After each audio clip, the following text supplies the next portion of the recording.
Muy buenos días, yo soy Jorge Andrés Botero, el productor del Juego de la Vida. Estoy aquí con Andrés Ruiz, el director. Buenos días.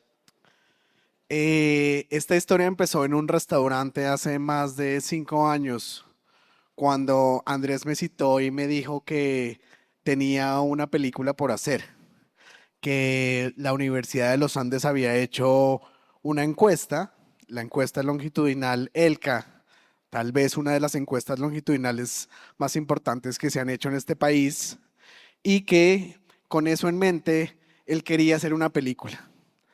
Para mí de entrada esto era un hueso. ¿Cómo iba a ser una película a partir de una encuesta? Sobre todo porque los referentes de Andrés eran películas súper famosas: Amores Perros, Babel, Cinema Paraíso. Y yo decía, pero ¿cómo quiere hacer una película sobre una encuesta con estos referentes? Este man está loco, básicamente. Y luego yo decía, ok, va a ser muy difícil hacer una película comercial con esta información, pero este año estrenamos El Juego de la Vida, que se convirtió en uno de los 5 documentales más vistos en los últimos 10 años. Logró vender más de 24.000 tiquetes y sobre todo puso la conversación sobre desigualdad, oportunidades y las cartas que nos da la vida en un momento en el que nosotros pensamos que esto era casi imposible. Corre video.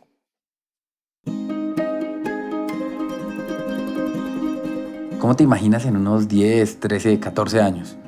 Cuando seas grande. ¿Todavía no te lo imaginas? Durante 14 años, grabé a las mismas personas una y otra vez. Yo quiero ser cuando grande diseñadora de modas y hacer ropa para las más grandes modelos. Yo no sé si voy a ser modelo, o voy a ser diseñadora, o voy a ser trapecista, o bueno, lo que sea, yo no sé qué voy a hacer cuando grande. ¿Y quieres ser trapecista? ¿Qué es eso? Acompañé a 7 familias. Recordé mi niñez como si grabara mi historia. Yo lo que quiero hacer es un documental, pero ustedes me dicen qué quieren hacer. No, de risa, de íntimo. Descubrí que una jugada puede cambiarlo todo. Yo le dije que me viva, ¿no? Que iba a independizar. Y usted pensó que yo le iba a decir, no, papi, no hagas. Yo le dije, no, hágale. Extraño estar allá y no estarlo me daña. Pero pues todos los planes me los cambió mi bebé. Pues para mejor, ¿no?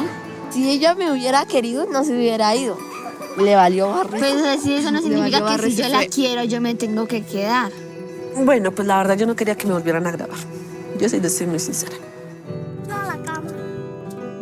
Yo siempre digo, y perdóneme por no haberle escogido a su papá. Pero si no fuera su papá ese, de repente ustedes no fueran lo que son. El azar decide el punto de partida, pero no siempre el final.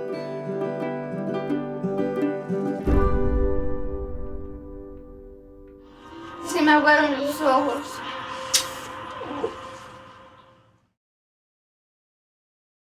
De ese almuerzo del que habla Botero por allá en 2019, no fue el primero. Y Botero, a mí, lo tengo que confesar, no me había caído muy bien la primera vez que lo vi. Había sido 12 años antes. 12 años antes yo había terminado mi primer documental que se llamaba Cuestión de Química, que era sobre lavadores de carrotanques, los riesgos que corrían los lavadores de carrotanques en Colombia. Ese documental había nacido también de una investigación, pero la investigación que yo había hecho en mi tesis de grado de la universidad, en el cual quería contar como los trabajos informales, y me monté en esta investigación. Y lo convertí en cine, lo convertí en un cortometraje y me gané el Festival In Vitro Visual, que hoy se llama Bogo Shorts, y Jorge era el jurado. Mientras yo celebraba mi premio con mi trofeo, me lo encontré en un cóctel. Y en ese cóctel el man me dice, oiga, el documental está muy bueno, pero usted no se metió en esa historia. Usted le faltó meterse. Y yo, ok, gracias. Seguía arrogante, yo un poco odioso porque además me acababa de ganar el festival. Y yo venía, digamos, de un lugar en donde llegar al cine era prácticamente imposible, era prácticamente una utopía. pero había hecho una película, había estado en la Cinemateca y se había ganado un premio. Sin embargo, yo soñaba con mucho más. Yo soñaba con llegar con una película a cine, que un domingo la gente por la tarde comiera crispetas y estuviera en la sala de cine viendo mi película. Y le estaba proponiendo un documental que, como él llamaba, pues era un hueso. Pero sin embargo, mi sueño yo lo quería hacer realidad como fuera, pero pues partía de una investigación académica y yo sabía que eso era difícil. Después de mi documental habían pasado 12 años y yo me había montado en una investigación académica con economistas de la Universidad de los Andes. No parecía fácil, pero yo dije, el único camino es aliarme con alguien que sepa hacer cine. La colaboración es fundamental, tenía que unirme y Jorge Botero venía del Festival de Toronto, había estado en Cannes y así en mi primer acercamiento no me hubiera caído bien, yo sabía que teníamos que trabajar, que teníamos que unirnos y en ese almuerzo creo que logramos tener una conversación agradable. Yo venía a hacer películas de ficción, era lo que más había hecho. Y siempre había buscado historias colombianas que hablaran un poco de otra Colombia, historias complejas, historias profundas, historias de esas que tal vez los colombianos no quieren ver en el cine. Eh, También había viajado con organizaciones no gubernamentales y con otras organizaciones haciendo videos, videos sobre víctimas, videos sobre territorios estigmatizados, videos sobre también esos temas que nos parecen complejos y que muchas veces no queremos ver. Y estaba un poco frustrado, sobre todo estaba frustrado porque cuando venía con esas películas que habían estado en festivales importantes, habían ganado premios y digamos habían dejado en alto el nombre de nuestro país y llegaban acá, esas películas la gente no las quería ver o no las veía o no nos iba tan bien como nosotros pensábamos o queríamos eh, que nos fuera. Y sobre todo pensaba y me quedaba esto siempre en la cabeza, ¿por qué parece que no queremos ver nuestra realidad? Al menos no en el cine. ¿Por qué parece que cuando vamos al cine queremos ir al cine para escapar? Y yo tenía, digamos, unos retos parecidos. Yo en ese momento ya mi vida había cambiado mucho desde mi último encuentro y yo era el jefe de comunicaciones de la Universidad de los Andes en ese almuerzo de 2019 y ya tenía otros objetivos en la vida. Eh, pero la película y el cine seguía siendo un sueño. ¿Qué objetivos tenía? Yo tenía que comunicar las investigaciones de la universidad. Yo tenía, no sé si han oído ese eslogan, no lo debería repetir siendo jefe de comunicaciones, pero mucha gente lo ha oído, que dice que los Andes está de cara a Monserrate y de espaldas al país. Y yo llegué con la tarea de hacer que se viera que la universidad sí tenía conversaciones de impacto, sí tenía conversaciones en región. Y me ponían unos KPIs muy importantes de visualizaciones en redes, cuántos medios de comunicación nos publicaban. Y lo que ellos querían con esta investigación era eso, que saliera en muchos medios de comunicación, que el país conversara, que se hablara de la investigación. ¿Qué investigación era? Se llamaba la Encuesta Longitudinal Colombiana de la Universidad de los Andes. Se suponía que iban a seguir a 10.000 familias durante 12 años, entendiendo las dinámicas de la pobreza. Solo ese planteamiento ya sonaba súper acartonado y académico, y era mi reto como jefe de comunicaciones darle otro camino, otra lectura, otra narrativa. Les propuse hacer la película y un poco me dijeron como, ok, sí, pues tú vas grabando, te montas en la investigación, pero a nosotros nos das unos videos para los eventos, para mostrar en los eventos en donde se hablaba de la encuesta. Así me monté en el proyecto, pero yo iba grabando y sabía en el fondo que tenía unas historias poderosas detrás. Los videos que les entregaba a ellos les gustaban y servían para presentaciones como esta, un poco salían y mostraban los informes, las cifras, y bien, había una conexión. Pero hubo una presentación por allá en 2017 en donde una historia de estas la convertimos en un video con menos cifras que los otros. Y era el Congreso de Economía colombiano. Y mucha gente en el auditorio lloró. Cuando se bajaron ahí me dijeron los economistas, oiga, esto no nos pasa normalmente. En los videos de presentar cifras y demás no se genera esa conexión. Está chévere el proyecto de película. Y así llegamos, digamos que a esta conversación en la que yo sabía que había historias poderosas, Botero veía unos mamotretos aburridos y 4 libros publicados ya por la investigación a 2019 con cifras de Colombia, con cifras de desigualdad, de movilidad social, de migración. Y Botero todavía no creía mucho.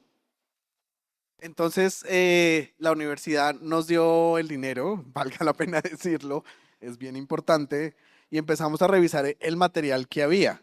Había mucho material, por ejemplo, en Blu-rays una de esa tecnología que iba a revolucionar el mundo y que ahora cada uno, no sé si alguno de ustedes tiene Blu-rays, pero cuando empezamos a revisar esos Blu-rays, la mayoría estaban rayados y algunos de esos no servían.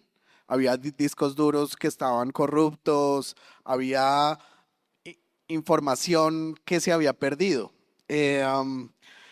Y lo más difícil tal vez es que teníamos 14 años de realidad, pero no teníamos una película, ¿sí? Lo más complejo fue empezar a revisar todo ese material y ver eh, que las historias no se repitieran, qué había en cada una de esas familias, qué contaba cada una de esas familias, qué las hacía únicas. Y al mismo tiempo entender un poco en ese caos cuáles eran las historias comunes.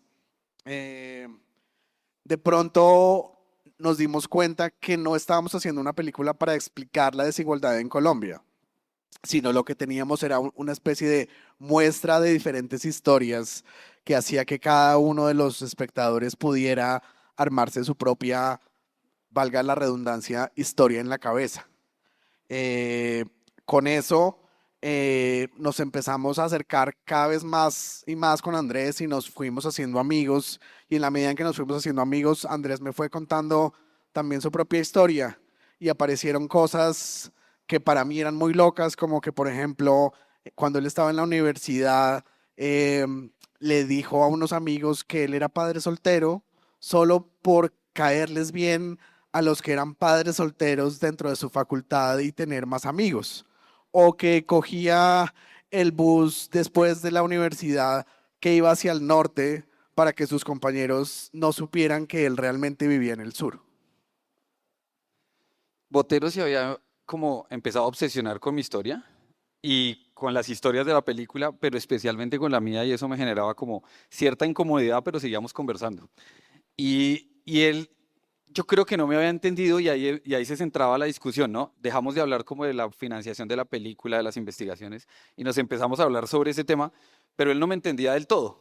Yo había como controlado mi relato de vida, yo había nacido en un origen muy humilde, yo había nacido en el campo, y cuando llegué a la universidad y no me pude adaptar, porque pues hay rechazo en general a la pobreza y demás, y entré a una universidad de élite, pues yo me había dado cuenta que el poder de las historias era muy fuerte y empecé a contar otra historia, me empecé a vestir distinto, empecé a hablar distinto, me metí a cursos de inglés aparte para poderme nivelar con los compañeros de la universidad que claramente me llevaban una ventaja porque venían de colegios bilingües de Bogotá y yo no. Eh, en últimas había mentido todo ese tiempo, no decía mentiras, pero hacía jugadas como montarme en el bus que no era. Pero lo que él no entendía era que así había llegado también al trabajo donde estaba y que yo me había sentado desde 2009 con los investigadores, con los decanos de economía, el director del Centro de Estudios de Desarrollo Económico, sin haber contado nunca mi historia. Ni real ni ficticia, simplemente no la contaba, pero además tenía una ventaja, era que era un tipo blanco y de ojos claros, que pasaba desapercibido. Y en 9 años nadie de la Universidad de los Andes sabía que yo tenía una historia como las que quería contar la película. Botero se empezó a dar cuenta de eso y se obsesiona y me dice, la película, la historia suya también se debería contar en la película. Eso nos haría abordar todas las cifras todo de otra manera. En 2019 le dije no, en 2020 le dije no, en 2022 le dije no, en 2023, por allá, en 2021 en pandemia, él me invita a ver su película después de Norma. Y eso generó algo. Yo ya había hecho una película familiar personal que se había estrenado en salas de cine con tan buena suerte que 9 días después cerraron las salas porque había pasado una cosa que se llamaba el COVID-19. Eh, y yo sentía que Andrés estaba en cada una de las preguntas que había hecho a esas familias en el desarrollo de la película. También sentía que su historia estaba metida ahí y la forma como había logrado generar esos lazos con las familias entrevistadas era una cosa muy especial.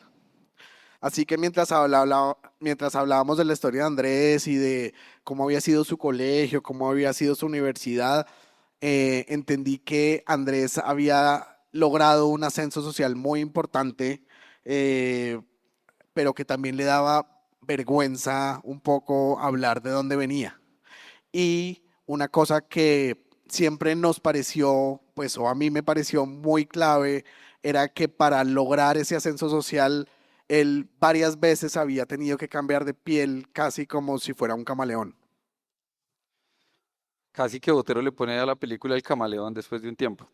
Eh, pero yo quería como que esto fuera un poco más profundo, porque finalmente yo tenía un conflicto muy bravo, y era que yo era el jefe de comunicaciones de la Universidad de los Andes, y al mismo tiempo estaba haciendo esta película, pero además me la pasaba con los economistas de la universidad todo el tiempo, y uno siempre tiene ese miedo a exponerse, ¿no? Pero estábamos rodando por allá en 2023 y llegué a donde una de las familias, y una de las familias empieza a preguntarme sobre mi origen. Y yo dije, "Ve, he grabado yo grabé 50 de las 10.000 familias que había en la universidad en la investigación original, en la encuesta, y yo grabé 50 de esas. Y una, precisamente, se sienta a preguntarme de dónde venía. Y yo dije, pues en últimas, ¿yo qué estoy haciendo? Voy a exponer las historias de todas estas familias y yo ni siquiera cuento la mía.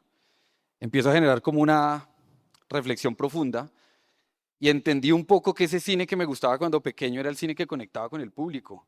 El poder de las historias hace que conectemos, que nos juntemos, que hablemos de temas en particular. Y no sé ni cómo, terminé sentado por allá en una casa en Chapinero con una amiga entrañable que se llama Tatiana Andia, Andrés Molano, y con Jorge Botero tomando vino. Andrés Molano era psicólogo además. Y él me dice una frase que aprendió en su doctorado en Harvard que tenía que ver con que toda investigación es una búsqueda personal. Y me dijo, ¿usted por qué llegó a esta investigación? ¿Usted cómo se obsesionó en grabar 14 años familias, sabiendo que en la universidad, uno no era que le estuvieran copiando del todo lo de la película, pero usted seguía guardando material, así fuera en Blu-rays, pero usted seguía, hay algo detrás, hay una búsqueda personal. Y yo sentía que tal vez tenían razón, y empecé a revisar esas películas de ficción que Botero me regañaba siempre, deje compararse con Cinema Paradiso, Amores Perros, que esto es un documental académico. Pero vi Cinema Paraíso y dije, vi Amores Perros, vi lo que había hecho Alejandro González Iñárritu, en el cual él estaba contando era su México, el México que se levantaba todas las mañanas y veía accidentes, veía historias que se cruzaban. Y yo dije, en últimas lo que hacen los directores de cine y por lo que logran conectar y llevar gente a cines es porque cuentan historias auténticas. Y yo tengo un poco de historias auténticas, pero la mía tal vez pueda jugar algún papel importante en la película. Entonces acepto que hagamos esto. Y cuando acepto que metamos la historia, pues tocó volver a reescribir la película después de 13 años, porque cambiamos completamente.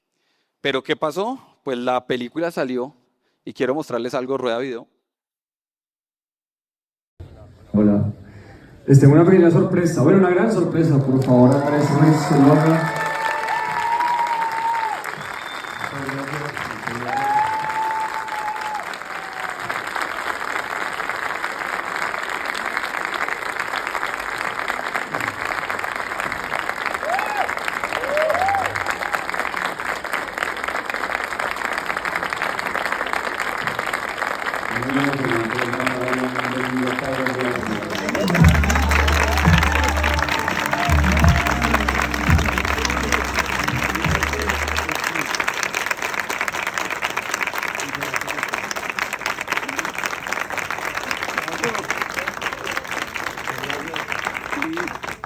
Buenas noches, qué gusto ver la sala llena. Yo soy Jorge Andrés Botero, el productor. Lo que ven ahí es un domingo en la noche, Avenida Chile, lleno, la gente comiendo crispetas y viendo una película que partía del hueso de una investigación. Y es que terminar una película no es fácil. Una de las cosas que sucede cuando uno va a estrenar es que ya lleva muchos años trabajando en ella y está un poco agotado y generalmente no tiene recursos. La primera reunión que tuvimos con la distribuidora nos dijo, ustedes tal vez van a ser unos 3.000 espectadores, las salas que nos van a dar no son salas tan buenas, no tenemos inicialmente, que luego lo tuvimos el apoyo de Cine Colombia, y bueno, nosotros éramos un poco parcos. Un documental colombiano generalmente puede durar 1 o 2 semanas en cartelera, de pronto 3. Y luego empezamos a pensar que teníamos que construir la comunicación de la película de una manera diferente. No era una película sobre una investigación sobre la desigualdad. Empezamos a comunicarla como lo que sentimos que era verdaderamente. Una historia sobre las decisiones que tomamos en la vida y cómo estas decisiones nos afectan. Y ahí activamos nuestra red de profesores, de investigadores, de estudiantes, de líderes sociales, de periodistas, de líderes de opinión, que empezaron a hablar de la película, pero no desde la película misma, sino desde cómo la película conectaba con ellos y con sus historias de vida. Los invitamos a participar en esa conversación.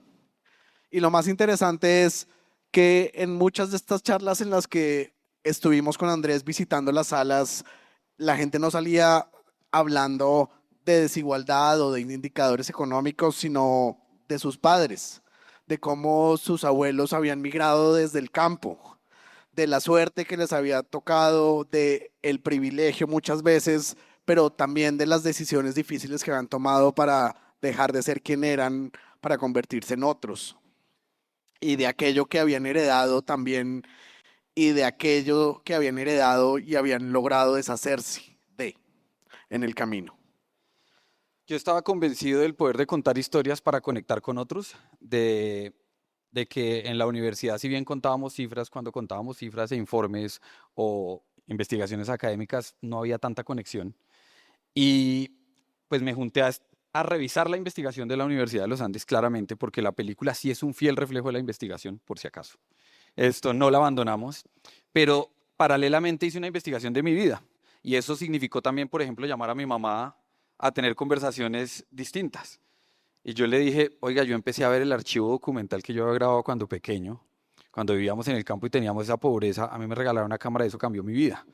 Pero yo había hecho unas imágenes y cuando las revisité vi a otra persona, o sea, yo ya no me reconocía a mí mismo. Y le dije, venga, cuénteme quién era yo y quién soy ahora. Y ella me cuenta una historia que me reí mucho y yo no me acordaba. Y era que una vez, pues, en mi casa éramos 7 hermanos. Yo era el mayor y mi papá era camionero y mi mamá ama de casa, en el campo, lo típico. Mi papá se iba a viajar y siempre creíamos que no iba a volver. Y mi mamá nos dejaba, y una vez en uno de esos viajes se fue con él porque dijo, usted ya está grande, yo creo que lo puede dejar solo. Y el viaje se les alargó, en esa época no había teléfono, no quiero hablar de qué año era para no revelar mi edad, pero no había teléfono y no había comida. Y mi hermana dijo, nos fregamos. Mi hermana menor, no, la siguiente, yo le llevaba 3 años, dijo, nos fregamos, no hay nada que comer. Y le dije, pero ¿cómo? Nosotros somos ricos. Yo salí, lo único que había era papas cultivadas, saqué papas y dije, los ricos comen sopa, seco y postre. Vamos a comer sopa, seco y postre. Entonces hice un caldo de papa, papas saladas, puré de papa y papa a la francesa. Y de postre hice un dulce de papayuela. Mi mamá no había alcanzado a llegar, no sabíamos dónde estaba. Llegó por la noche y vio eso y dijo, ¿quién está loco? ¿Quién hizo eso? Y le dijo a mi hermano, ¿usted por qué hizo eso? Dijo, no, mi hermano, él dice que es rico. Y nos puso a comer papa como locos. Y yo dije, ok, pero estuvo bueno o no. O sea, pues era sopa, postre. Y mi mamá se acordó de eso y dijo, yo siempre supe que usted nunca se creyó pobre. Usted nunca se creyó ese cuento. Y dije, oiga, sí. Y empecé a entender que yo había creado mi propio relato, me mentía o simplemente creaba mi relato, no estaba seguro, y que eso había encontrado yo también en las familias que habían logrado salir de la pobreza en 14 años. Y tú tienes el poder de controlar tu propia historia. Y las historias transforman vidas, las historias transforman la forma de ver el mundo. Y en últimas, cuando senté a Botero en 2019 ese almuerzo donde le senté a contar el hueso, pues yo le había sentado a decirle, va a hacer una película para ver un domingo para comer crispetas. Yo ya había creado esa historia, tenía que cumplirla. Simplemente las historias para mí eran como los KPIs que me había puesto y no había sido consciente de eso. Yo creo que las historias generan algo muy importante. El documental que les conté de los lavadores terminó generando acción, reacción, porque la gente empezó a comunicarse. Ahí fui consciente de que me había ganado el premio Simón Bolívar, no porque el documental estuviera muy bien hecho o no, yo lo había hecho con muy pocos recursos, pero ese documental generó que sellaran los lavaderos que yo había denunciado en el documental. Y 2 años después fui y estos trabajadores tenían EPS, ARL, que no estaba cuando yo los grabé. Y ellos me dijeron, le agradezco porque usted nos cambió la vida. El documental no sé qué tanta gente lo había visto en esa época, Caracol lo terminó comprando, bueno, en fin. Y con eso pagué, con los premios que me gané con ese documental, había pagado la deuda que tenía en la universidad porque nunca la había podido pagar. Eso me cambió la vida y solo había sido el poder de las historias. Y yo sabía que ese poder seguía existiendo. Y por lo tanto, cuando Botero me dice cómo vamos a hacer la campaña y empezamos a hablar de contar historias, yo dije, pues hagamos que el resto del mundo nos cuente las historias y empezamos a hacer una campaña así. Y esto es un poco lo que les estaba hablando Botero, de invitar a conversar a la gente. Por eso íbamos al final a las salas a conversar con la gente. Teníamos que conversar. Las películas no eran solo un video que se rueda y ya. No quería más videos institucionales como los que estábamos haciendo en la universidad que no generaban conversación. En el mundo audiovisual estamos acostumbrados a contar lo que hicimos, a decir, a grabar a los beneficiarios, a decir, lo hicimos bien. Y muchas veces lo que sentimos es que el público necesita saber por qué estamos haciendo lo que estamos haciendo. No necesariamente saber que hicimos un taller o que ayudamos a tantos beneficiarios. Una historia comienza cuando entendemos que la gente no necesariamente quiere saber cuáles son los logros empresariales o institucionales, sino por qué estamos haciendo eso que estamos haciendo y por qué ese pequeño cambio que estamos haciendo en esa comunidad importa. Nunca habíamos tenido tanto contenido audiovisual en la historia de la humanidad. A veces vemos videos mientras esperamos una reunión o una cita médica, pero el desafío ahora para todos, empresas, instituciones, organizaciones, no solamente es producir contenido, ni tampoco consiste en viralizar contenido. La pregunta no es cómo conseguimos que esto se viralice. La pregunta ahora es ¿qué conversación queremos que exista después de que alguien vea esto? Lloré durante casi 2 horas por este documental colombiano. Y no lloré solamente porque fuera triste, sino también porque por primera vez sentí que alguien logró explicar conceptos como pobreza, desigualdad, sin ser un técnico cara dura y teorizar sobre el dolor ajeno. Nos enamoramos tanto de los conceptos que olvidamos contar las historias. Todo el mundo en Colombia tiene que verse esta película. Las dinámicas de vida te tocan, los pensamientos de la gente también. Salí del cine completamente melancólica. Y no porque acabara de ver una historia triste, sino porque acababa de ver un espejo, un reflejo. Durante años nos han repetido que quien quiere puede, que el pobre es pobre porque quiere. No, querido, la gente no está feliz porque vive en una incertidumbre constante de si va a poder conseguir así sean 5.000 pesos para tener que pagar una pieza, una habitación o cualquier media cosa para tener un techo donde vivir. Pero el que caminó con esas familias se dio cuenta que detrás de la desigualdad siempre hay mujeres cuidando, sosteniendo y ayudando a que sus familias salgan adelante. Influye principalmente donde naciste, oportunidades que tienes, el capital social que tienes, la educación, la estabilidad emocional y hasta la misma suerte. Eso no es publicidad, siento que este es un tema especialmente que a mí me jala el corazón. Lo que hacen muy interesante las 5 historias es que nos sacan de la caja en la que metemos la cabeza, especialmente los que vivimos en esta selva de cemento. Nos permite reconocer al que trabaja su salario a puro sudor. ¿Que para qué ver este documental? Para confirmar que no es que haya personas que no quieran salir, es que el tablero está diseñado para que algunas fichas no avancen. La desigualdad en Colombia realmente hace que las oportunidades estén totalmente divididas y que las personas, por el simple hecho de nacer en determinada familia, no puedan alcanzar sus mayores potenciales. Y eso es lo que va a buscar evidenciar este documental. Más que un documental sobre desigualdad, El juego de la vida parece una conversación sobre resiliencia, esperanza y las oportunidades que tenemos para cambiar nuestro camino. Que la verdad recomiendo que vean ese documental, excelente documental. Ahí yo... Si el problema de la pobreza no fuera la falta de esfuerzo. Sobre la pobreza.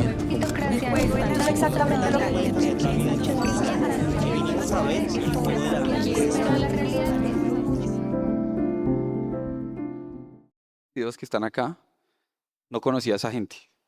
La gente empezó a crear videos, empezó a publicar, se empezó a viralizar. Y por eso llegamos a esos 24.000 espectadores de los que habla Jorge, que por si acaso equivalen más o menos a 250 funciones de cine llenas.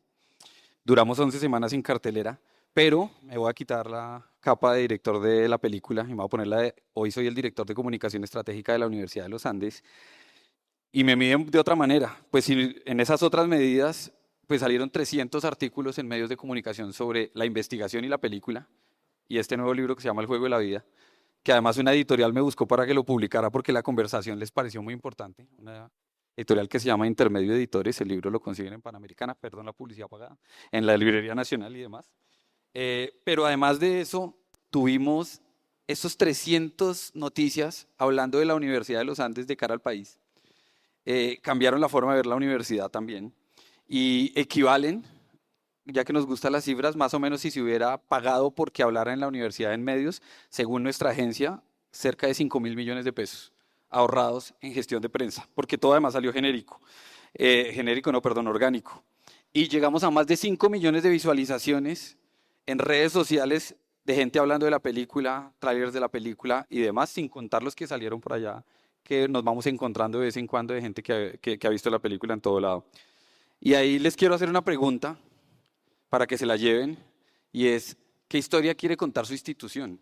¿Qué historia quieren contar ustedes que puede transformar vidas, que puede generar una conversación importante de país, más allá de todos los informes que sin duda van a ser la base de esa conversación? Pero ¿qué historia podría ayudar a generar una conversación de país y transformar el mundo? Muchas gracias. Gracias. Muchas gracias.